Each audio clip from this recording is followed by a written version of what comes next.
وَنُقَلِّبُ أَفْئِدَتَهُمْ وَأَبْصَارَهُمْ، ہم الٹ دیں گے ان کے دلوں کو بھی اور ان کی آنکھوں کو بھی. کیوں؟ كَمَا لَمْ يُؤْمِنُوا بِهِ أَوَّلَ مَرَّةٍ، اس لیے کہ وہ پہلی مرتبہ جب انکشاف حق ہوا ہے وہ ایمان نہیں لائے. اس کا میں ایک واقعہ آپ کو سنانا چاہتا ہوں کہ کس طرح صحابہ کرام پر بھی وقتی طور پر یہ واقعہ اگر صحابہ کرام کا نہ ہوتا تو یہ حقائق سمجھ میں نہ آتے. غزوہ تبوک کے موقع پر یہ میں جملہ انکمپلیٹ رہ گیا، ضعف ایمان کا حملہ ہو جاتا تھا، نفاق کا نہیں معاذ اللہ، لیکن ضعف ایمانی کی اگلی منزل شروع ہو جاتی ہے نا نفاق. جہاں جھوٹ بولنا شروع کیا نفاق، جھوٹی قسمیں کھانی شروع کی سیکنڈ سٹیج، اور جہاں مومنین صادقین سے بغض اور عداوت پیدا ہو گیا وہ تھرڈ سٹیج. تو وہ ضعف ایمان کا کیسے ہوتا ہے یہ حضرت کعب ابن مالک نے بڑی تفصیل سے بیان کیا ہے. غزوہ تبوک کے موقع پر جہاں منافقین نے آ کر جھوٹے بہانے بنائے، جھوٹی قسمیں کھائیں اور حضور سے ایگزمپشن لے لی، چھٹی لے لی، رخصت لے لی، وہاں 3 ایسے صحابہ بھی تھے جو مومن صادق تھے، لیکن وقتی طور پر شیطان نے انہیں ورغلایا. کیسے ورغلایا وہ سمجھ لیجئے. کعب ابن مالک نے تفصیل سے بیان کیا ہے، اور میرے نزدیک یہ جہاں تک میرا مطالعہ ہے طویل ترین حدیث ہے، بخاری اور مسلم میں بھی موجود ہے. حضور جب واپس آئے ہیں اور اب آپ نے ایک ایک کو بلایا، جن لوگوں نے تو پہلے جھوٹی قسمیں کھا لی تھی ان کو تو بلانے کی ضرورت نہیں تھی، لیکن کچھ لوگ ایسے بھی تھے کہ جنہوں نے ایگزمپشن بھی نہیں لی تھی اور گئے بھی نہیں تھے. اب ان کو آپ نے ایک ایک کر کے پیشی ہوئی، آپ کیوں نہیں گئے تھے؟ تو اب جو منافقین تھے ان میں سے انہوں نے اس موقع پہ جھوٹی قسمیں کھا لی. خدا کی قسم حضور ہم تو بالکل تیار تھے، پوری میں نے تیاری بھی کر لی تھی، پورا ارادہ تھا، یہ وقتی طور پر یہ مصیبت مجھ پر آ پڑی. جس نے قسم کھائی انہوں نے کہا اچھا ٹھیک ہے جائیے. کعب ابن مالک کی باری آئی تو ان کے الفاظ اپنے یہ کہ جب میں پیش ہوا تو حضور کے چہرے مبارک پر ایک غصے والی مسکراہٹ تھی. زہر خند کہتے ہیں نا، ایک مسکراہٹ ہے لیکن غصے کے ساتھ، غضبناک. آپ فرمائیے آپ کیوں نہیں گئے؟ حضرت کعب یہ فرماتے ہیں کہ میں نے عرض کیا کہ حضور زبان میرے پاس بھی ہے، جھوٹ میں بھی بول سکتا ہوں، لیکن جھوٹ بول کر میں اس وقت آپ کی ناراضگی سے تو بچ جاؤں گا لیکن اللہ کے پکڑ سے نہیں بچ سکوں گا.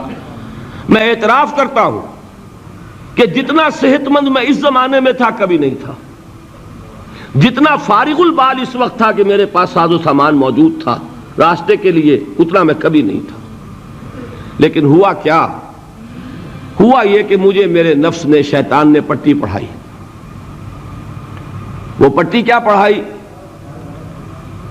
کہ حضور تو 30,000 کے لشکر کے ساتھ چلیں گے تو لشکر تو سلولی موو کرے گا نا، تمہارے پاس بڑی تکڑی، بڑی توانا صحت مند اونٹنی ہے، تم ذرا 2 دن بعد چلنا تیزی کے ساتھ اور حضور سے مل جانا.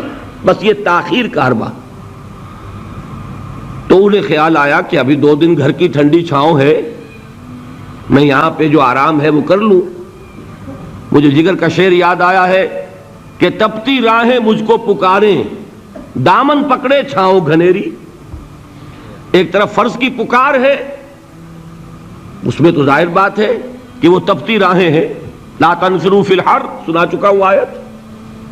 یہاں گھر میں نخلستان میں کھجوروں کی چھاؤں میں اہل و عیال میں یہ ٹھنڈی چھاؤں جو ہے یہ پکڑ رہی ہے. بھائی 2 دن ٹھہر کے چلے جانا، ٹھیک ہے، کوئی نیت میں خرابی نہیں نا. اس کے بعد پھر جب ابھی 2 دن اور ٹھہر جاؤ، یہ تو بڑا لمبا سفر ہے، ذرا تیز اور دوڑ لیتا.